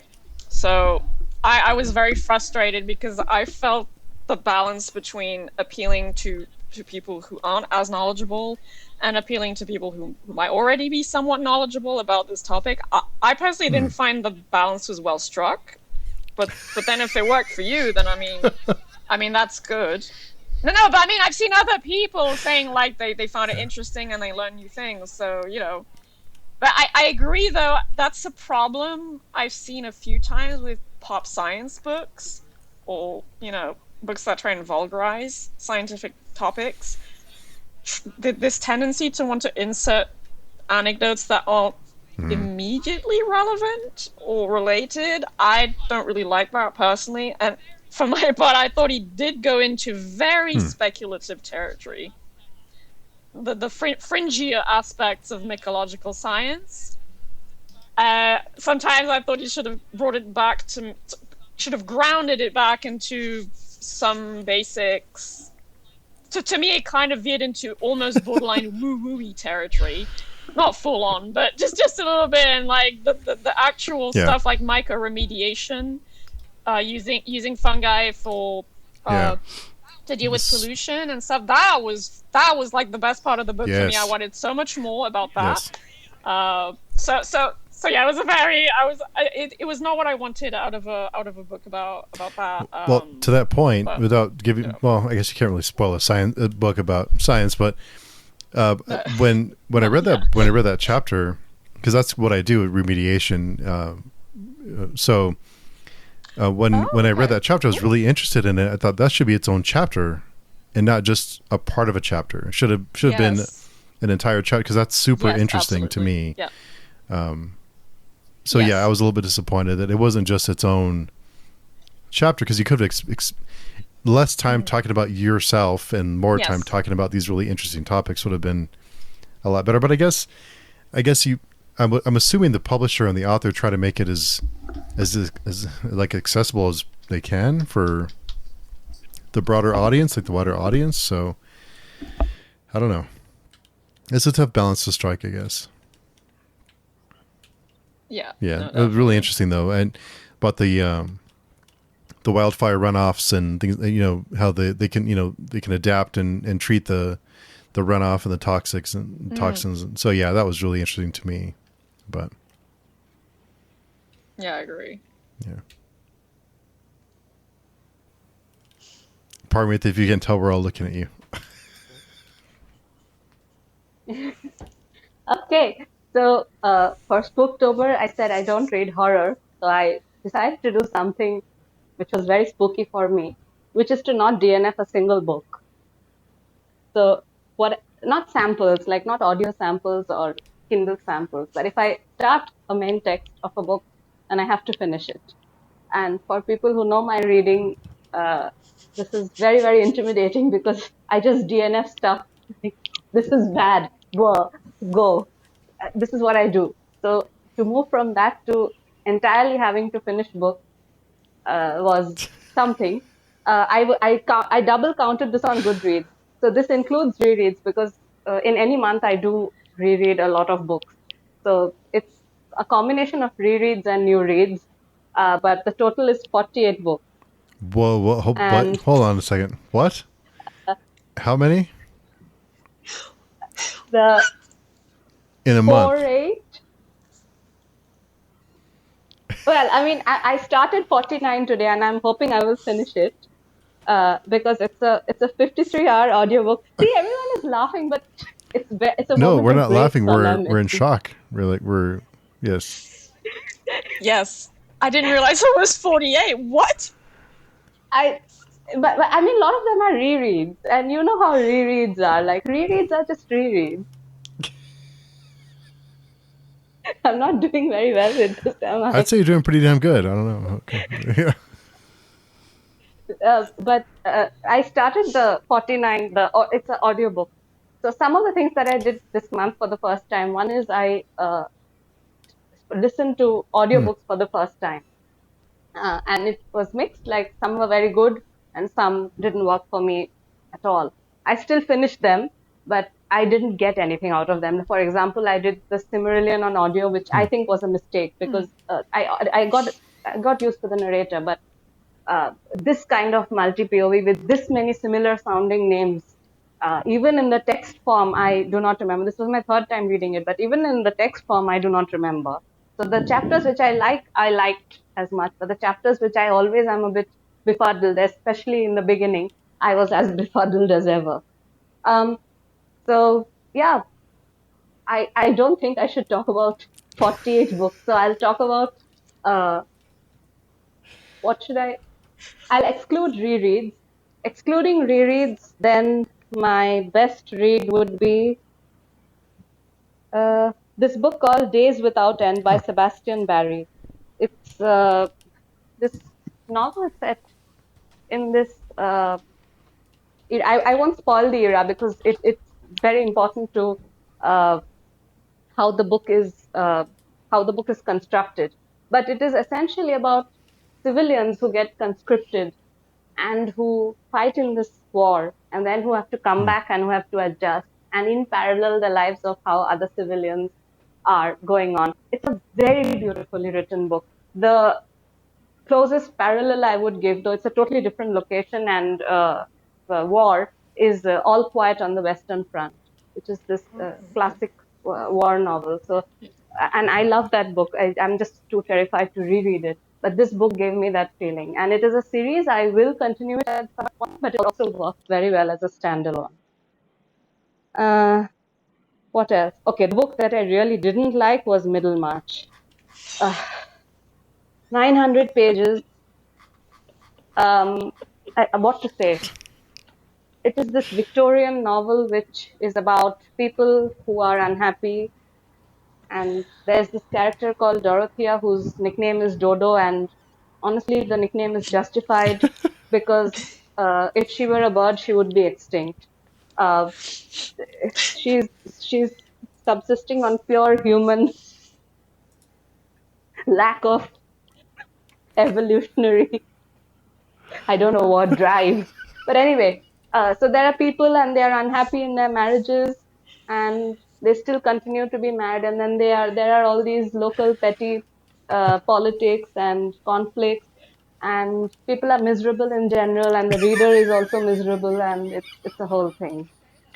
I can also say that I was a direct witness to how miserable Paromita was reading that book.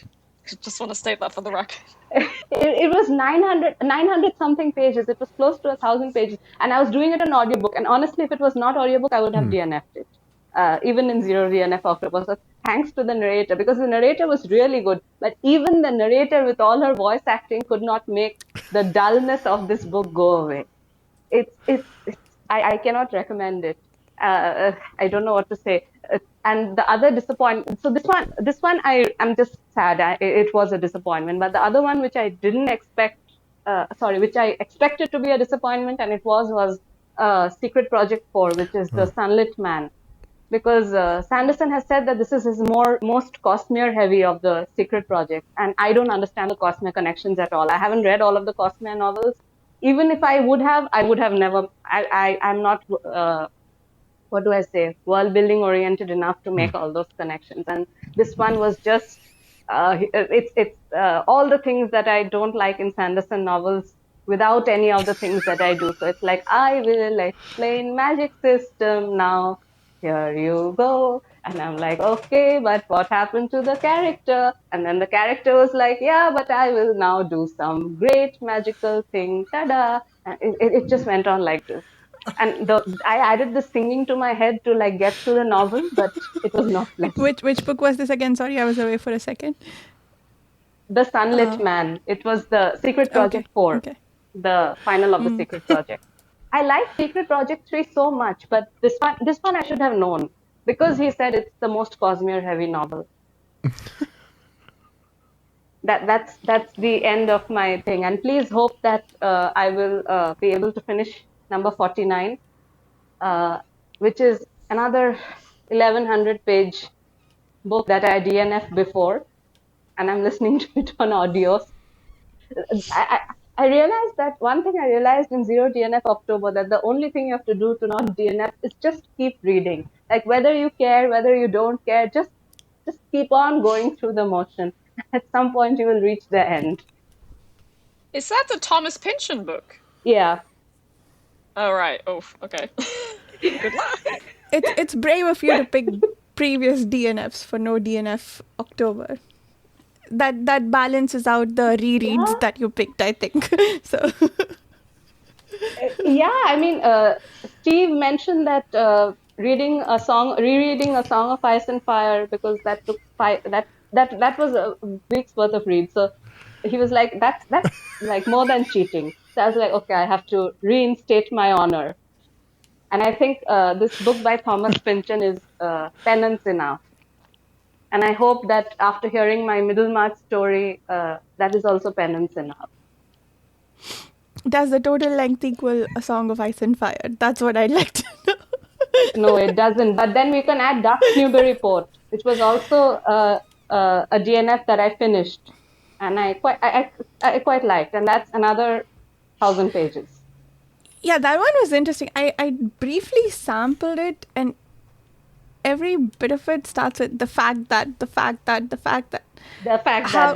And apparently the trick is to tell your brain that, I mean, I read this online, because first of all is, if possible, do it audio, because it's very difficult to I couldn't get through it with text.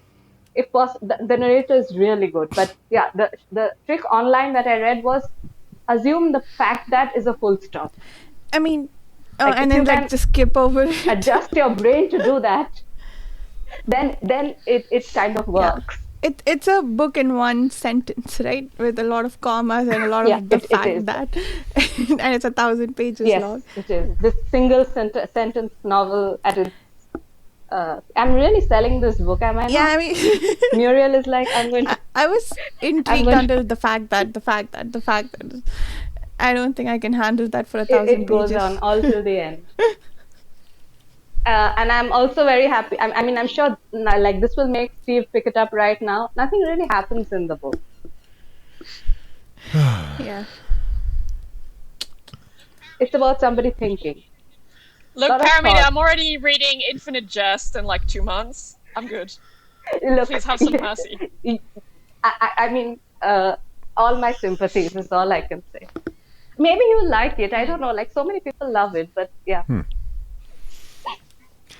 Can we get more Paromita rants? Because that was like the best thing, and singing too. You can, but what do you want me to Anything you want. rant about? Oh, Wolf Hall. Wolf Hall is another book. I think I tried it for the 6th time this time, or 5th time. I can't remember, on audio. This he Cromwell construct. Okay, first of all, I have seen multiple booktubers say this, that you don't need to know anything about this period. So I'm like, okay, I'll go in. If you don't know anything about this period, you will not understand anything in this book. So that worked very well for me. But anyway, I know a little bit about the period, so I went on and on. This person is so boring, so passive. I don't know what he's doing. Like, people are getting beheaded and intermarrying and whatnot, and he's like, hey, yeah. What is wrong with you? Do something. Yeah, I'm starting Wolf Hall Monday, so you can have a laugh if I don't like it. Oh no. Why didn't you tell me? Oh no, I knew this. Well, yeah, you knew this. You have access to my. You've seen my TBR. But I mean, but see, you are going to read it anyway. It's like one of my friends. He was like, "I'm reading something by Harlan Ellison." I was like, "I would have warned you." He was like, "No, I'm going to read it anyway." So I was like, "Yeah." Then what can I do? I don't think I read. To be fair, you've read books that I rated very poorly. And I told you this is what it's about. It's like, my God. Doesn't sound like my thing, but I'm gonna pick it up anyway. And then you read it and you hate it. And I was like, I told you so.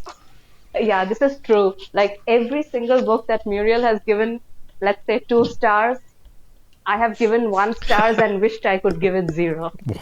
Like, without fail. QED. It is so true. I don't think I read anything that I hate. There was some incredibly mediocre stuff, but I don't think I like hated anything. There was just a lot of very disappointing stuff which made me weep for the future of humanity. But other than that, it was all right.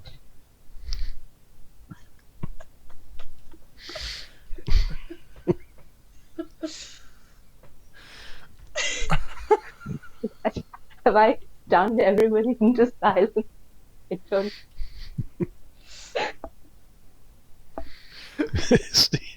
Steve, you all right? Yeah. I weep for the future of humanity, but other than that, it was okay. Like, okay.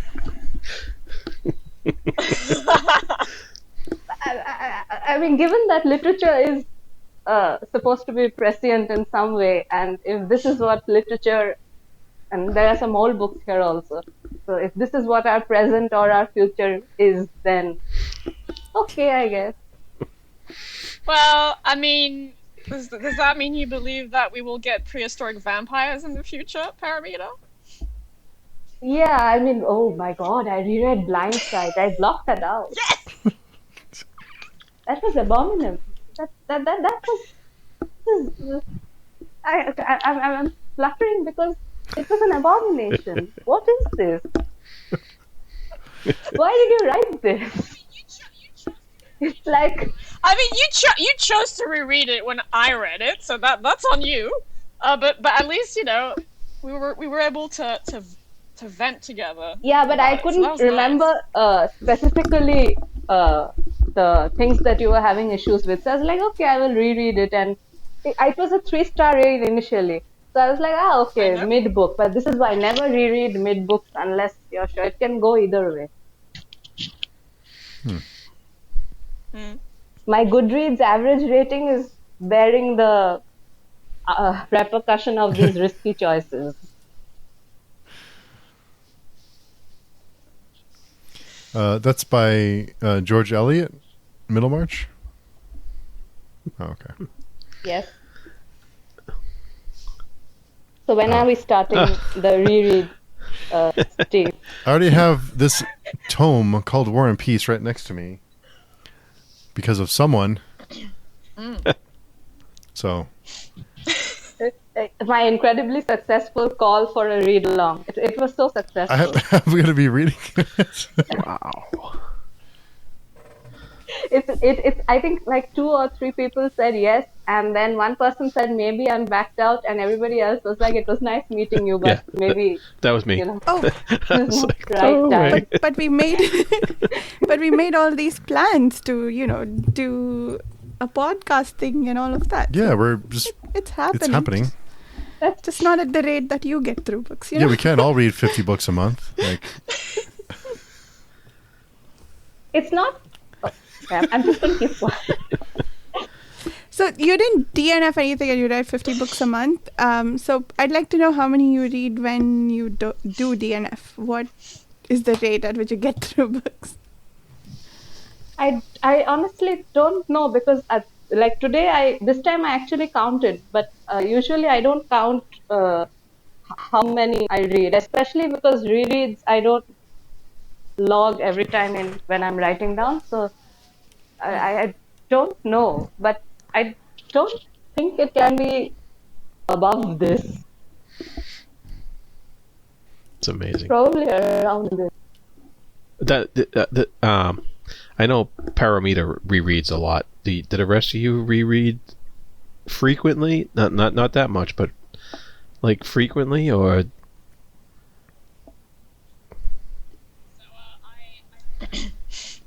I rarely reread. Generally, I reread something if after reading it once, I'm like, this is a new favorite, or it's a soft new favorite, like I will want to reread it at least once to confirm or infirm that it's actually a favorite or an all-time favorite, etc. Or if it wasn't specifically a favorite, but I remember enjoying it and finding it very special for whatever reason, and I want to revisit that to see if I get something new out of it down the road.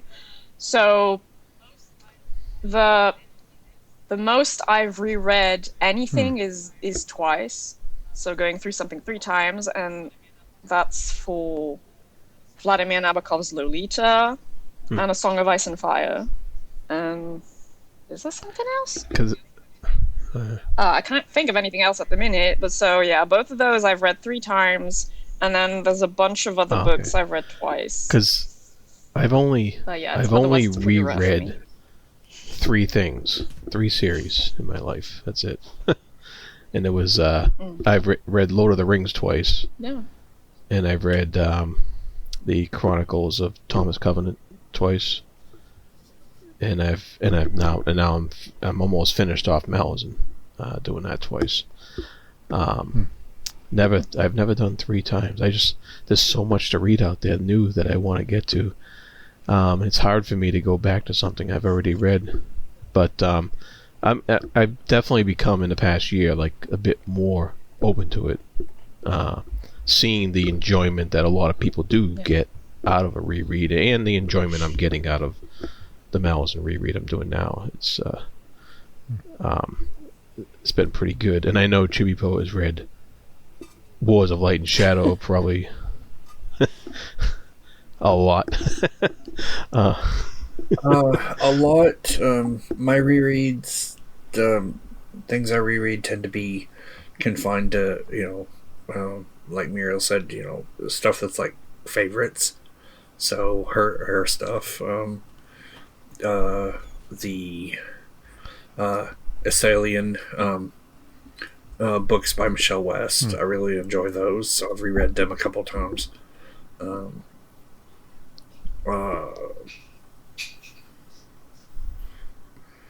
I'm sure I've reread some other things, but yeah, I just find it amazing that Paromita, how much you can read and reread. It's incredible.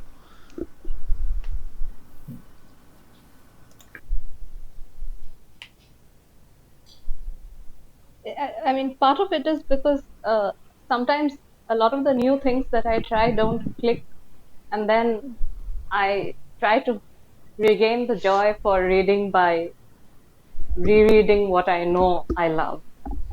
So it's like those are the touchstones, and then I can recalibrate and try something new again.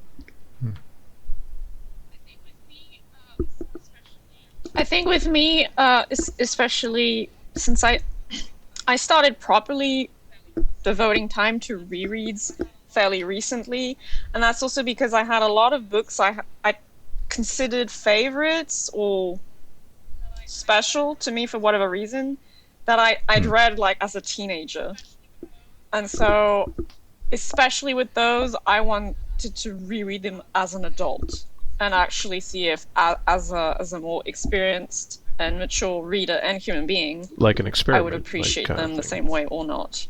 And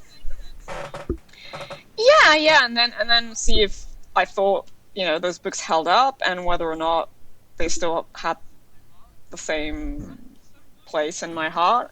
And then some books do keep a special place in my heart even if I don't like them as much as an adult. Like my go-to example for this is Philip Pullman's His Dark Materials trilogy, which I reread 2 years ago.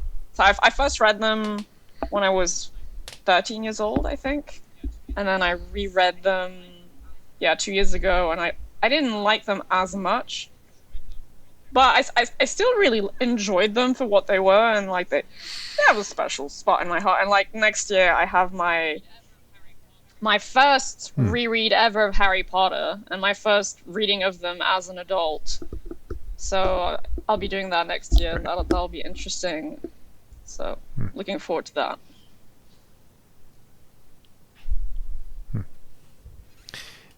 I think sometimes people get too caught up in if you read something when you're in like your younger years that you really enjoyed, and I think some people read it as an adult and say I hate this, or I just didn't like it, but it's still okay to appreciate it for what it meant to you at the time, and just say, well, as an older person, I didn't enjoy it as much, but it was still meaningful to me, and it still set me on a path to do whatever. So I think it's good to just kind of like appreciate it for what it is, even if you don't enjoy it as much on the second time or third time. Yeah, I would. Yeah. Oh. For me, actually, sorry. You want to go ahead? No, go ahead. No, I was just gonna. Oh, sorry. No, I was just wanted to quickly say that one series that would probably be like that for me. I have not reread them. Actually, that's not technically true. I reread the first 3 books before reading the last book in that series years ago. But The Inheritance Cycle by Christopher Paolini, like these books, from what I can tell, get shit on or like memed on a lot because oh my god, they're so derivative, etc. Blah blah blah. I'm not even contesting any of that, but they have a very, very special place in my heart because they're kind of the books that got me hooked on SFF literature, and then in English because I started reading more in French. That's my other native tongue. But then I read. Someone gifted me Aragon, and I was going through a very intense dragon phase as well, which I never really got out of, I suppose. And I read that, and I was like, okay, I want more of this, more of this, more of this. So yeah, they're just like, they're very special. They have emotional significance to me. Even if I never reread them, even if, sure, it's not the greatest thing ever by any means, I still have all my hardback copies. Well, that's the original Dragonlance novels. those get a lot of flack for just being the game they were playing in novel form at the time. And but that series is what got me into reading. I was a D&D player, and I read the Dragonlance novels, and I loved them at the time. I don't think I would go back and read them and see them in the same light as I did then, but it got me into reading, and from there I went on, and I'm always grateful for those novels. I still have the original ones from back in the 80s, in my pile over here, and I love them just for that, just like Steve was saying. Yeah. There were many books I used to reread when I was in school. This particular one set of books that I loved were all by Enid Blyton. There were these school books, what are they called? Mallory Towers and St. Clair and Naughtiest Girl in the School. I read and reread them so many times. I feel like if I go back to them now, there's a lot of bullying the cool kids do, which went over my head when I was younger. There's the popular girls, but not quite painted in that light. There are some girls who are mean and also get treated poorly by the kids. And I'm like, if I read them now as an adult, I'm probably going to find them bothersome. But I really enjoyed those books when I was younger, so I'm not going to hate on them now. To your point, Steve, like, they meant something to me. I'll probably, if and when I have kids, not let them read it, or at least set it in context. But yeah, they meant a lot to me when I was growing up. So, and this is I'm sure this could be a much broader topic, but I think part of it is for us, in this new era. I think it's not only that we go back and reread things when we were younger, but I think we have so much more access to authors now that the stupid things they say on social media or whatever, that can also affect our enjoyment of a certain series or book. So it's not only just we may not be as interested in it as an adult, but also because, like, you, in the back of your head, and at least for me, I can't always separate the art from the artist. I try to, but I can't always do that. So that's another layer of, I really like this book, but that person does or said something really stupid that really bothers me. So it kind of sticks in the back of your mind. Well, sometimes it does, but so that's a whole other layer. Sometimes, yeah, that's like I've seen a couple of instances of some authors that I was never very big into it, but and it's been a while, but like this, saying stupid things on social media or whatnot. And this wasn't even necessarily social media, but like authors having meltdowns in the review section on Amazon.com. I don't know if anyone's ever seen one of those happen, but I got to see Anne Rice do that, which was kind of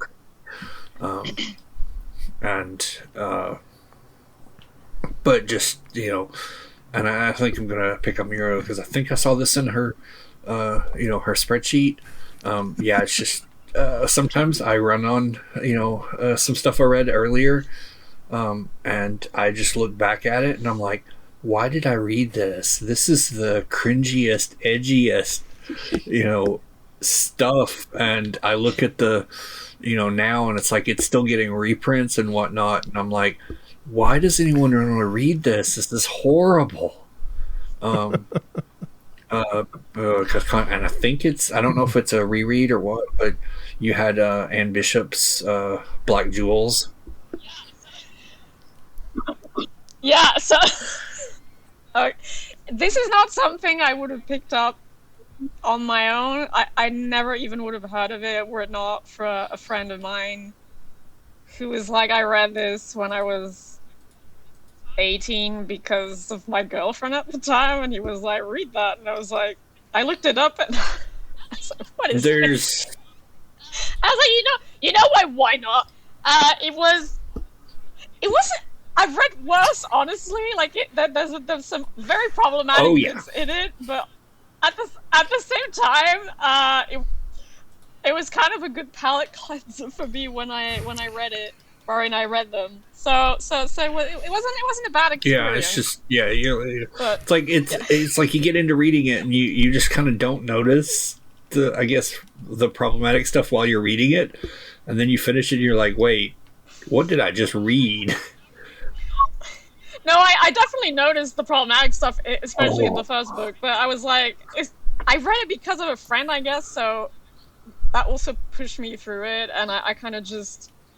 I settled in for the vibes and the imagery more than anything. But yeah, all the edginess is like. And I've read worse. Yeah, so, but yeah, the so edginess I is guess like, maybe here, look, sometimes I can tolerate male things. lead's name is Damon,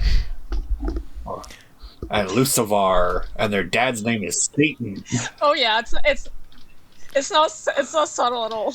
How's that for a remotely. blurb? Can I handle this? No. No, definitely not. The first book alone, the in stuff is it's not not like shown on screen, but it's pretty clear what happens, and it's not pleasant. No, that's a fat note for you, Paromita. Oh, I forgot to mention one thing. I read my first manga in October, and it's called Good Night Pun Pun. It's this coming of age. I think it's a coming of age story, and I don't think it is fantasy or science fiction, or it has any speculative elements. It's about this boy who is called Pun Pun, and he's depicted as a bird. And I only read the first volume so far, and I really liked it. I think it is going to go in a tragic or bittersweet direction. I'm not sure, but I enjoyed it. It took me a little while to get adjusted to the ordering of the panels, and especially because I was reading on e-reader, it was just a bit of a strain on the eyes. But other than that, I really liked it. This is part of my application, which I'm preparing to submit to Muriel, that I want to read Berserk. No. Muriel has banned me from reading 3 things. One is Berserk, second one is 50 Shades of Grey, and the third one is playing Bloodborne in any Soulsborne games in any form. The third one I heartily concur with, because a friend of mine sent me some gifts. There was like this monster, and I was like, okay, maybe we can make friends with this monster, and then it opened like its maws. I was like, ah! So that one is totally out. 50 Shades also is totally fine, but Berserk, I am kind of curious. Like, how bad can it be? Well, Berserk is it's like the bit from what I know about it, it's good. Yeah. It's just it's very freaking dark. 50 Shades I is know. trash. But You don't want to waste your time on that. But don't you think I can handle it now? Like, I'm evolving as a species. You will not handle the eclipse. No, yeah, that's the all I'm gonna eclipse say breaks on that. people. Yeah. So fat no. No, Paromita, just. You're going to see Muriel's quote, "I've read worse," on the back of a book somewhere as a quote. I've read worse. Well, I mean, someone mentioned Anne Rice. I read Anne Rice's Beauty trilogy. I don't know if anyone knows what that is. I do. Yeah. Okay, well, okay, then you know. Is it good? I don't think the words good or bad apply, because it's very intense BDSM erotica. But the premise is from Sleeping Beauty. Not Paromita friendly. It's like what I don't know. It's like this weird fascination. I was like, I'm curious what's gonna happen next. But it was just so. I was like, I don't know what happened. I was horrifically mesmerized. It's a train wreck, and you can't look away. Yeah, exactly. That's exactly what it is. So that's also one you're not reading that, Paromita. Wow. No. I have to start taking notes. As a fun sort of corollary, after hopefully the success of Zero DNF October, I'm planning something even more ambitious for November. Oh. What? Which is a secret. You can't do that. He just dropped a secret word. Yes. Okay. Oh. nothing more ambitious than zero DNF. You're going to read 80 October. books in a month instead of 60. No, it's got nothing to do with number of books. It'll be along the same theme of like the thing which scares me most, which is not being able to change around or move around stuff. You'll be... So one part will be same, which is zero DNF, and then there's going to be one part added to it. Fix TBR. Bingo. So what is your TBR?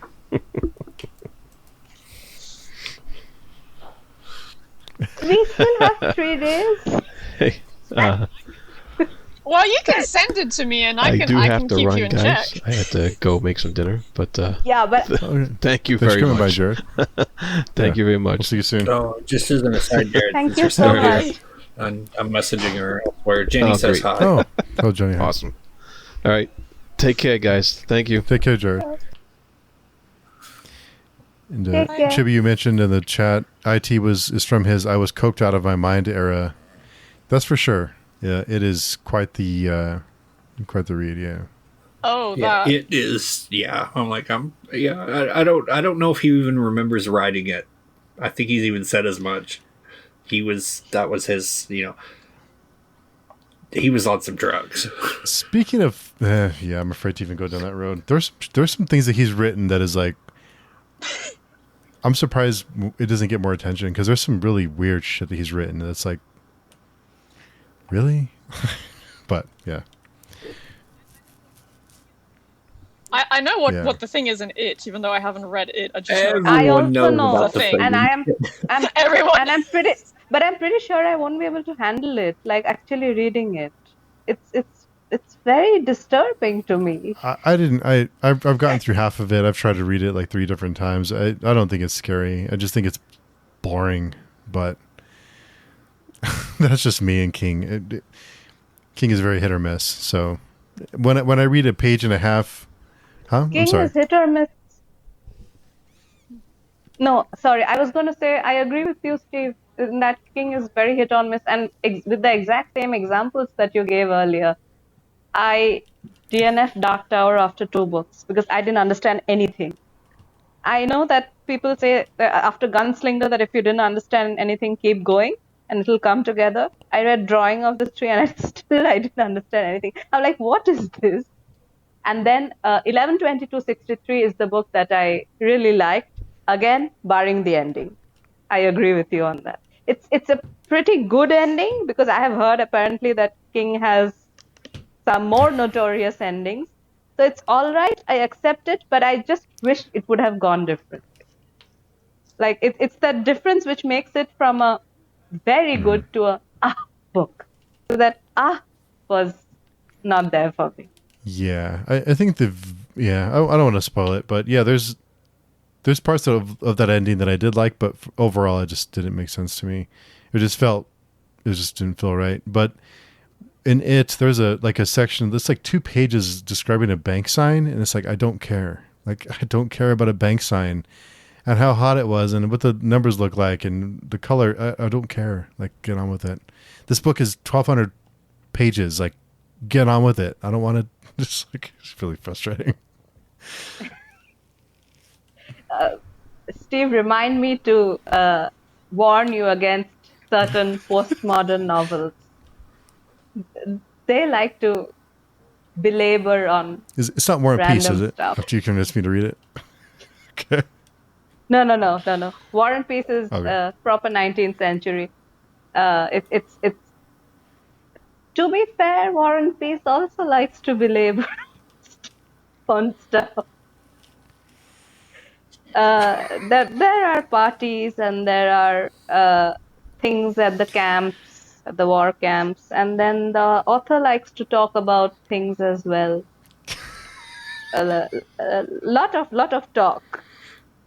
So it's in the title. Like there is war and there is peace, and in between there is philosophy.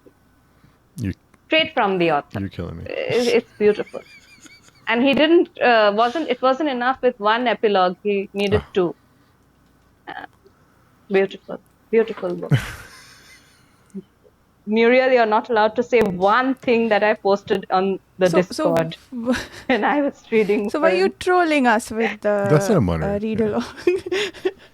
No, I really liked it because when I was a teenager and I read it, I didn't appreciate it at all. I really liked it, but Tolstoy is one of those people, he likes to go on and you just have to let him go on. So like, okay, yes, now you go on. It's like that. But it's a very sedate sort of read. I don't think it's particularly annoying or onerous because he doesn't change the pacing ever. So as soon as you read the first few pages, you know that, okay, this is the tone. And so it can be a very, very slow burn read. You can read it for a year. I know people who are reading it for spread out over a year. Or you can read it in a month or whatever Or a day. Day will be tough, I think. But yeah, maybe. Day is quite tough for War and Peace. Who's planning to read it in a day? Didn't you read it like a day and a half? I do have bragging rights for La Mise. That one I did finish in a day. But it was not a good day. I was thoroughly sleep deprived at the end.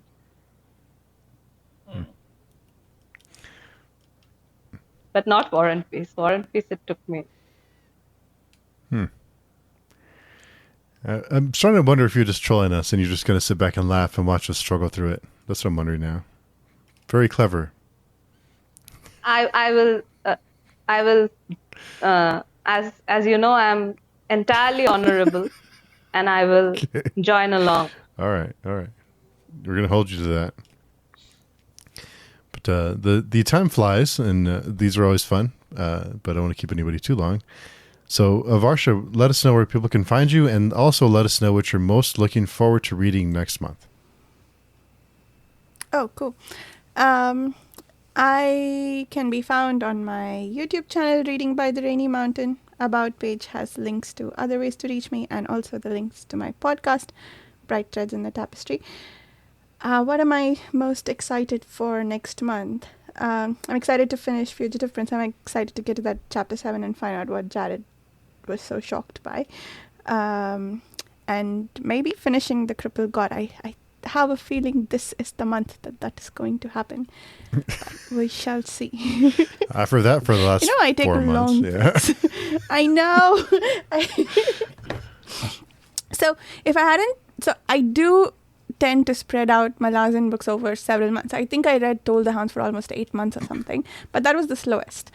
But this one, I should have kept going in theory, but life happened. A lot of reading groups happened. So I have to sort of squeeze it in whenever I have a week when I have nothing else to read for a scheduled discussion. And so, but when I do, I read like 100 pages. So I have 500 more to go. So we'll see. Nice. Yeah, you got it. You got this. And I think it's you've come this far. Take your time and savor it. Okay. Yeah. True. This is also true. It's going to be one of your favorite series. I mean, it is. Savor it. It is. Yeah, it is. So then savor it, because I'm sure there'll be a little bit of this feeling of being bereft that you don't immediately. Of course, I know that there is a plan to start from the beginning, but I wonder whether when you end such a long association or such a long journey with such a something you've enjoyed for so long, whether you do have a little bit of that sense of I mean, nothing next immediately. Yeah, I wonder if that's one of the reasons why I'm dragging it out, because the reason I was taking so long with the other books was because my head needed a break after each reading session. But it's not so much like that. Like I could do at most one chapter before per reading session, but now I feel like I can do 2-3 chapters, no problem, if I had the time. So I feel like I'm dragging it out because I don't want it to be over. I've got an obituary prepared and everything for when I finish the series. Then the good thing about Malazan and those other, like, really really epic stories is that you can reread them and still learn more, find more things. So. Yeah. I'm really excited for that. But yeah, hopefully next year. But for now, we'll next month we'll see if I'm able to make it to the November wrap up. Hopefully, I'll be telling you about how much I enjoyed the Crippled God. Nice. Yeah, looking forward to that. Chibipoe, where can people find you, and what are you most looking forward to in November? I can be found on Page Chewing and on Twitter. I'm still not calling it X, so sorry. Also have Blue Sky, but I haven't got much going on there yet. But I can still be found there. They don't have DMs though, so no big deal. Or at least they don't have it yet. But as far as most looking forward to, probably this.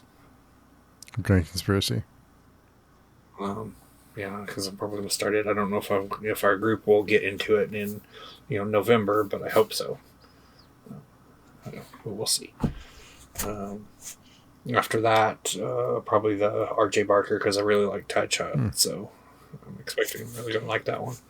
And then Michelle West's Assalian has a new book, that comes out on the 30th, so I will have that, and I will be looking forward to that too. Yes. And Muriel. So I can be found on YouTube and on Goodreads at The Purple Bookworm with a Y in the worm, and on the Page String forums as well. The majority of next month will be devoted to the Wolf Hall trilogy, presumably the trilogy, because I'm abysmal at DNFing, so even if I don't like the first book all that much, I'll probably continue with books 2 and 3. You never know. I might be able to DNF if I really hate book 1, but hopefully I won't hate book 1, and I'll enjoy the entire trilogy. So fingers crossed. I am also looking forward to. I'll probably manage to squeeze in a non-fiction book. It's The Will to Change by Bell Hooks. I've heard a lot of good things about it, so I'm looking forward to that one on the non-fiction front. Looking forward to hearing your thoughts. Hopefully you can join us next month. And Paromita, choose one of your 60 reads in November and let us know what you're most excited about. No.